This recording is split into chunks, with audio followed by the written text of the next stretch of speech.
মিছামিছি guarantee দিছেন মিয়া দেন বাবা পাল্টিয়ে দেন। পাল্টিয়ে দিতাম কিন্তু তুমি তো কাইটা রিজেক্ট বানিয়ে ফেলাইছো, এখন তো পাল্টিয়ে দেন যাবো না। আর গ্যারান্টি তো ঠিকই দিছি, একবার তরমুজ কিনবে তো আরেকবার আইবে, আরেকবার তো ঠিকই আইছো। কি ভাই আরেকবার আইছে না? হা হা হা, ভাগ্য ভালো না আমার হ্যাঁ জারি দিতেছে। ভাগ্য ওই তুমি কোনে যাও? না ভাই আমি তরমুজ নিব না ভাই, তরমুজ নিবি না তাহলে দাম কইলি কে? দে টাকা দে।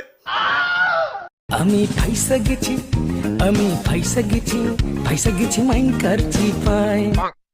ওরে বাপুরে অনেকক্ষণ ধরে তামাশা দেখতাছি, ইয়া খারাপ, ইয়া তোমারে শিক্ষা দিতাছি। ওরে বাপুরে ইয়া দেও আমার একটা তরমুজ দেও। দাদু তরমুজ কিন্তু কাটতে বেশি না, আগেই কই রাখলাম। এইটা তো অতি উত্তম খবর। ইয়া বিয়া করার সময় তো পাত্রীর উপরে দিয়েই বিয়া করি, ইয়া বাকিটা বাড়ি যাই না, অমনি তরমুজও বাড়ি নিয়েই কাটুম। এই তো দাদু তোমার কথা